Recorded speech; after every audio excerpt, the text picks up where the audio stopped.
Yang kami hormati pimpinan Komisi 3, Bapak Ibu dari anggota Komisi 3, rekan-rekan dari pihak Kejaksaan, Kepolisian, dan dari pihak BNN. Perkenankan saya selaku pelaksana tugas Deputi Pemberantasan ingin memaparkan terkait dengan apa yang menjadi undangan dari pimpinan Komisi 3 dalam ini DPR terkait dengan kasus yang kami tangani.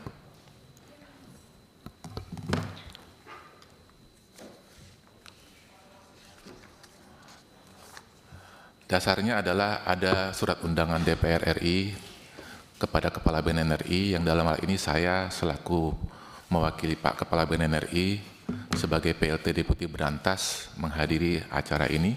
Sekaligus juga kami sampaikan kepada Bapak Ibu di Komisi 3 bahwa kami sendiri waktu itu juga sebagai pimpinan operasi terkait dengan kasus itu. Jadi saya waktu itu sebagai Direktur Penindakan dan Pengejaran. Jadi berawal dari laporan intelijen mengenai akan adanya penyelundupan narkotika plus senjata api sebenarnya yang sudah ditangani oleh pihak otoritas di Thailand, dan ini ada relasinya dengan kasus yang hubungannya dengan kapal Sea Dragon dengan kapal yang pernah diproses oleh otoritas di Thailand. Nah, pada tanggal 19 Mei 2025, tim gabungan BNN RI, BNNP Kepri, TNI Angkatan Laut dan Bea Cukai, dan saya waktu itu yang memimpin acara operasi tersebut, menggelar perencanaan operasi yang kami mengundang dari teman-teman Angkatan Laut, kemudian dari Bea Cukai, termasuk dari BNN sendiri untuk melaksanakan kegiatan semacam operasi, karena ada laporan intelijen tersebut. Nah, saat itu disepakati untuk melaksanakan kegiatan intercept dengan menyiapkan beberapa perangkat, antara lain dari pihak TNI Angkatan Laut menyiapkan 2 kapal besar, kemudian kapal BC-2 juga, termasuk ada kapal-kapal kecil sebagai kapal speedboat yang nanti akan mengiringi atau mengawal terkait dengan kegiatan intercept. Dari hasil penyelidikan, pada hari Rabu tanggal 21 Mei 2025 dini hari, tim gabungan yang dipimpin oleh saya waktu itu akan mengidentifikasi sebuah kapal dengan beberapa indikasi yang mencurigakan.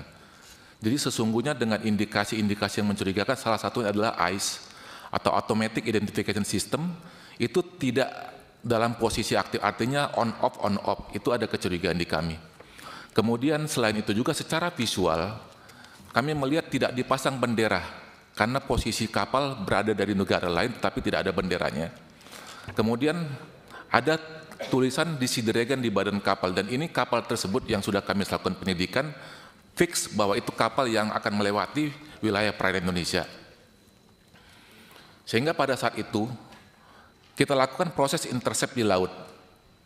Setelah masuk melalui perairan Indonesia, kami menghadang dengan menghentikan kapal sekitar pukul 005 di titik koordinat yang sudah ditetapkan oleh Puidros Angkatan Laut dan BC di lintang utara maupun lintang selatannya. Nah, saat tugas naik ke kapal Sea Dragon dan menanyakan dokumen pelayaran, sejujurnya tidak ada dokumen pelayaran yang ada. Jadi waktu itu hanya ada beberapa dokumen kapal, nanti kami akan sampaikan pada slide berikutnya.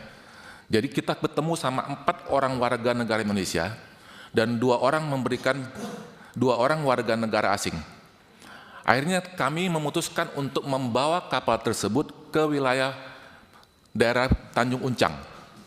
Perjalanan dari titik koordinat yang ada sekitar 4 jam, dari titik penangkapan ke dermaga Tanjung Uncang.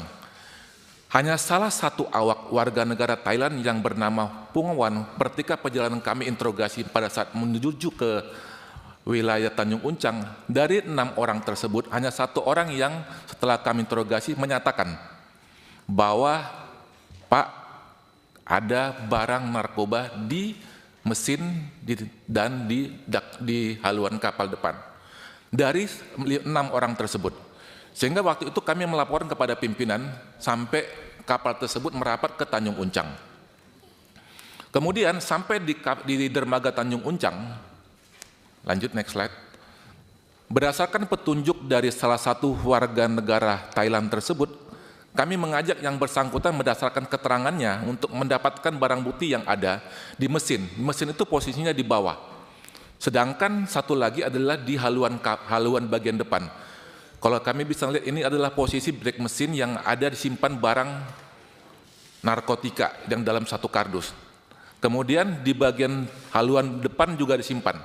Jadi ada 67 kardus coklat terbungkus plastik dengan rincian 36 kardus tersimpan dan 31 kardus tersimpan di ruang mesin. Jadi 31 di ruang mesin, 36 kardus ada di haluan depan.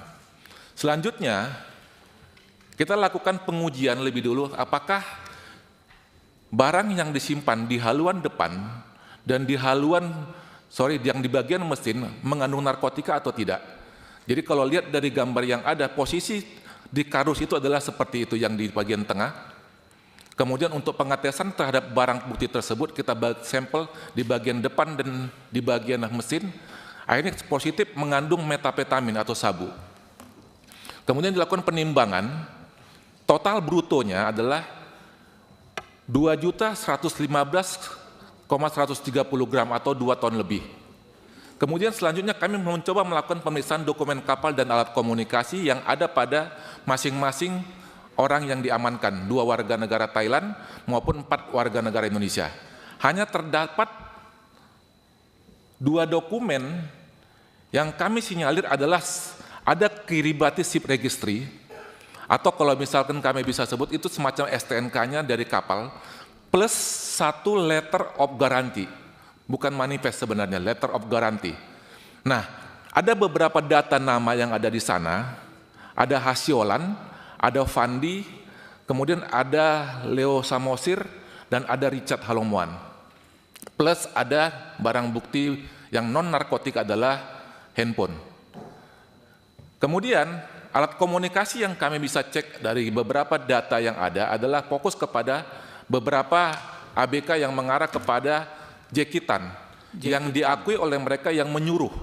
Ya, menyuruh mereka. Kita lihat ada komunikasi antara Halomuan, Samosir, kemudian juga ada komunikasi menggunakan bukan aplikasi tapi aplikasi lain dari warga negara Thailand namanya Pong.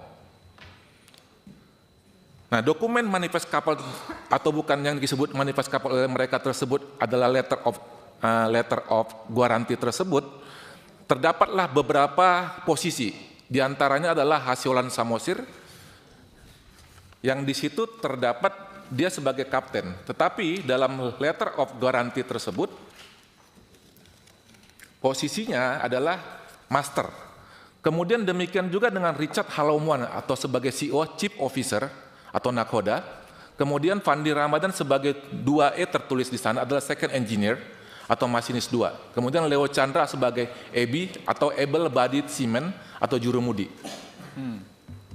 Kemudian kita lakukan pemeriksaan saksi-saksi terhadap beberapa orang pada saat dilakukan penggeledahan. Di antaranya adalah ada keterangan dari RT RW setempat setelah kita periksa ada di Tanjung Uncang. Demikian juga anggota penyidik yang ada di lapangan atau dalam artian di kapal, termasuk juga mereka-mereka yang kita jadikan sebagai saksi adalah dari pihak bea cukai, karena bersama-sama kita ikut melakukan intercept di laut.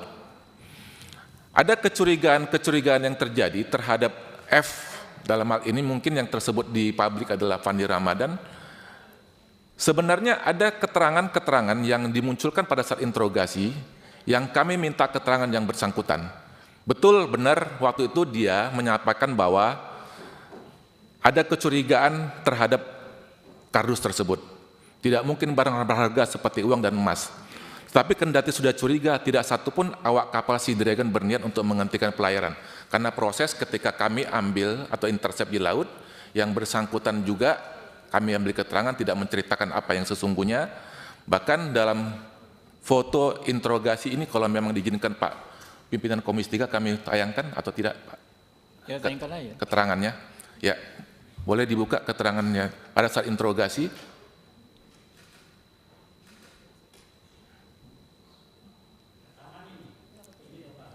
Muatan itu. Siap. Muatan itu. Sudah ke kapal udah mulai jadi kapal. Ada barang tersebut yang dicurigai sebagai apapun itu mengandung narkotika, dan keterangan itu dikuatkan dalam beberapa BAP tersangka dan itu dinyatakan non bersangkutan. Tapi memang pada awalnya yang bersangkutan mengatakan bahwa itu dia curiga bahwa ini adalah mungkin disampaikan uang atau emas. Tapi lanjut kepada akhirnya kami melalui gelar perkara melakukan penetapan tersangka terhadap 6 orang tersebut dengan pasal yang kita terapkan terhadap 6 orang yang dengan posisi masing-masing. Kemudian dilakukan pemeriksaan tersangka, kemudian penyidik juga melengkapi berkas administrasi penyidikan sesuai ketentuan hukum acara menurut KUHP dan Undang-Undang Narkotika, ditambah administrasi penyidikan lainnya seperti pemberitahuan penangkapan ke Dubes Thailand karena ada 2 negara Thailand di sana, kemudian surat permohonan plotting titik koordinat ke Dirjen Hupla dan Pushidros Angkatan Laut. Jadi artinya titik koordinat pada saat kami intercept di wilayah perairan Indonesia, serta penerbitan daftar pencarian orang atau red notice melalui Diphupinter atas nama Chang Hai atau Kapten Tui, kemudian Mr. Tan dan alias Jackie Tan alias Tanjen yang sudah kita nyatakan DPO, selanjutnya kami kirimkan kepada Divisi Hubungan Internasional untuk dilakukan red notice. Sebagai implementasi dari due process of law, penyidik BNN menunjukkan salah satu penasihat hukum. Jadi pada saat di tingkat penyidikan, memang kami mengajukan pertanyaan kepada yang bersangkutan, apakah Anda bersedia didampingi penasihat hukum? Ya, tetapi dia tidak menunjuk penasihat hukum yang mana, sehingga berdasarkan kewajiban undang-undang terhadap ancaman hukuman di atas 5 tahun, kami menyiapkan atau menunjuk penasihat hukum. Selanjutnya, tertuang dalam keterangan tersangka Fandi Ramadi, bahkan kami menyampaikan dengan penunjukan penasihat hukum yang ada, apakah saudara Fandi menerima atau bersedia, yang bersangkutan menyatakan bersedia. Kemudian dari pemeriksaan tersangka, terdapatlah lini masa kejadian. Lini masa kejadian, lanjut, next slide. Perjalanan dari kapal maupun ABK yang ada. Jadi pada akhir April 2025, ini kami sampaikan bahwa akhirnya keterangan tersangka yang ada menyampaikan tentang proses adanya barang itu ada di kapal Sea Dragon. Di akhir April 2025, Jackie Tan menelepon Hasiolan atau Kapten untuk menawarkan pekerjaan bawa kapal kargo. Hasiolan kemudian mengajak Richard dan Leo dan Fandi. Kemudian pada tanggal 1 Mei 2025, Hasiolan dan kawan-kawan berangkat dari Medan menuju Hatia, Thailand, yang kita sebut 4 orang tadi. Di sana mereka bertemu dengan Pong dan Pam, jadi 2 orang yang kebetulan, bukan 2 orang yang kita intercept di kapal Sea Dragon. Mereka ketemu di sana. Kemudian, selama 10 hari berada di Thailand, Jackie Tan memberitahu bahwa kapal yang akan dibawa berubah menjadi kapal tanker bernama Sea Dragon.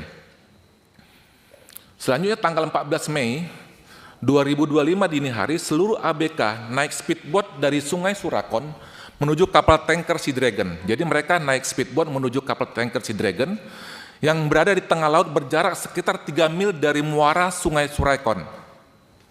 Jadi mereka naik kemudian berangkat menuju 3 mil ke muara Sungai Surakon. Pada tanggal 18 Mei 2025 dini hari, Sea Dragon tiba di perairan Phuket. Kemudian mereka mengapung setengah jam kemudian, ada kapal ikan yang masuk berbendera Thailand menghampiri mereka. Setelah salah satu ABK memberikan uang Myanmar, jadi ada kode yang diberikan kepada ABK kapal yang ada, yang Pong tersebut, dengan tanda uang Myanmar. Kemudian si Pong menerima telepon dari Mr. Tan, menyampaikan kamu terima saja, itu kode dari saya, yang menandakan bahwa ada barang yang akan dimasukkan ke kapal Sea Dragon. Sehingga seluruh ABK Sea Dragon kecuali kapten yang berada di ruang kemudi ikut menyangkut seluruh kardus yang 36 kardus ke dalam tangki. Jadi setelah diletakkan di satu tempat, kemudian diarahkan ke mesin dan di haluan bagian depan. Pekerjaan tersebut dilakukan sekitar 1 jam kemudian Sea Dragon berbalik ke arah meninggalkan Phuket. Sampai pada akhirnya kapal Sea Dragon melanjutkan pelayaran melewati Selat Malaka, menuju titik koordinat titik koordinat menuju Filipina, sehingga pelaksanaan intercept dilakukan oleh kita berdasarkan informasi intelijen. Jadi itu yang terjadi berdasarkan lini masa kejadian hasil pemeriksaan tersangka kami kepada beberapa awak ABK, baik itu warga negara Thailand maupun 4 orang warga negara Indonesia. Ada beberapa aplikasi atau fakta-fakta dengan unsur yang analisis juridis terhadap tersangka yang kami proses atau kami persangkakan kepada mereka. Kami mungkin tidak akan menyebutkan di sini. Intinya adalah mereka-mereka kami persangkakan dengan pasal-pasal termasuk F. Kemudian ada analisis yuridis terhadap mereka-mereka, yaitu menyimpan dan menguasai dan menerima, dan pasal-pasalnya sudah kami terapkan dengan unsur pasal di Undang-Undang Nomor 35 Tahun 2009. Selanjutnya analisa pansar unsur narkotikanya juga ada terhadap barang tersebut merupakan golongan 1. Lanjut next slide ya. Golongan 1 analisa pansar. Oke. Kemudian junto pemufakatan jahat.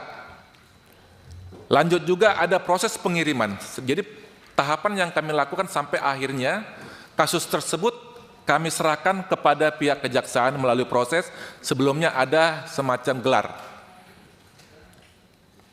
Kemudian proses pengiriman sampai dengan berkas perkara, sebelum kami serahkan ke berkas perkara dari mulai petunjuk P18 atau P19, ada salah satu petunjuk dari teman-teman JPU adalah memeriksa ahli. Dan ahli berpendapat salah satunya dari saksi ahli yang lain berpendapat menerapkan atau perbuatan tersangka dinilai memenuhi karakteristik dolus eventualis, yaitu kesadaran akan adanya kemungkinan pelanggaran hukum namun tetap melanjutkan perbuatan tersebut. Ini salah satu dalil yang disampaikan oleh ahli terkait dengan petunjuk jaksa. Sampai akhirnya kami memenuhi petunjuk jaksa tersebut. Lanjut next slide.